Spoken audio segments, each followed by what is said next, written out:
ডাকতে হবে নাকি? না না, ডাকতে হবে না। চা হয়ে গেছে? চোখে দেখতে পাও না নাকি? ওরে বাপরে বাপ, ও ঠাকুর, আমি কই করি? ও সকালবেলা চা বিস্কুট, এটা কি গো গিন্নি? এটা কিছু বুঝতে পারছি না, এটা কি গো, কি বানিয়েছো? চা বিস্কুট পরে খাবো, এটা আগে খেয়ে দেখি।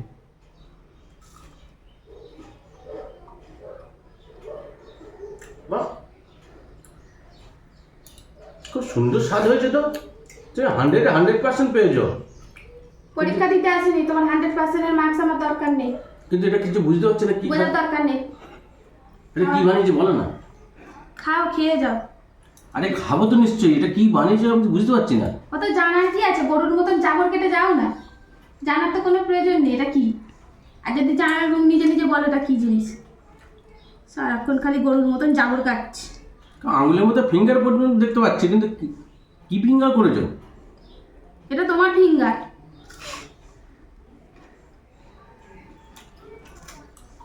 বলো বলো না, আমি বুঝতে পারছি না গো। Fish finger. কিন্তু কোনো মাছের কত গন্ধ নেই। ফিশ ফিঙ্গার আবার মাছের কবে থেকে গন্ধটা এলো? হ্যাঁ, এটা তো ফিস ফিস তো গন্ধ থাকে। ফিস ফিস গন্ধ আর করছে না। ফিস ফিস গন্ধ নিজে বগলে মারো। বগলের গন্ধে তো মানুষ এখানে অজ্ঞান হয়ে যাচ্ছে। না, আমি স্নান টান করে উঠে স্ট্যান্ড দিই, ওই কথা ফিস ফিস। বললে হবে না। ফিস ফিস মারছে। চুপচাপ খেয়ে নে, খেয়ে উঠে পড়। আর ভালো লাগছে না, সব সময় খালি কোশ্চেন। ও আমাকে মার্কস দেবে, আমি যেন পরীক্ষা দিতে এসেছি। তুমি রান্না বান্না করলে একটা মার্কস না পেলে উৎসাহ পাবে কি করে? মার্কসে আমার উৎসাহ নেই। এরকম দুটো নোট ফেলো দেবে। দেখে দুটোর জায়গায় যদি 2 বস্তা দিয়ে দিই তখন কি হবে? চুল আছে, এমনিতে তো সব উঠে ঝরে চলে গেছে, আবার দু বস্তা।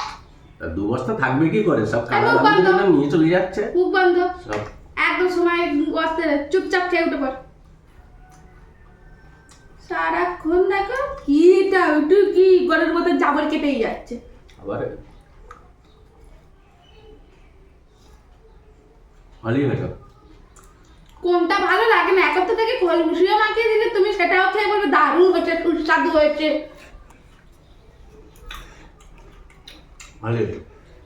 এই এক কথাই একসাথে ভালো হয়েছে, ভালো হয়েছে। ভালো না হলেও খেতে হবে, ভালো হলেও খেতে হবে। খারাপ হলে খাবো? খেতেই হবে। কেন, কে করে দেবে তোমাকে? তোর দুনিয়া খুলে কে আছে? পয়সা দিলে সবাই করবে, বুঝেছো?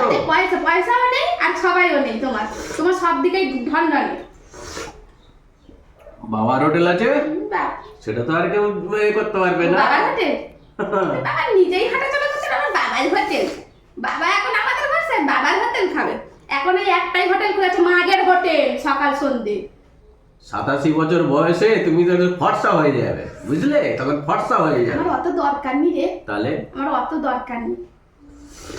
আর বাবার হোটেল অনেক বছর আগে ছিল, এখন হচ্ছে মাগের হোটেল। সকাল সন্ধে এখানে এসে তোকে টুটতে হবে। এই আমার ভালো লাগে, আর কোনো কথা নয়, চুপচাপ খেয়ে। ঠিক আছে, আমি তো খাচ্ছি। হ্যাঁ চুপ।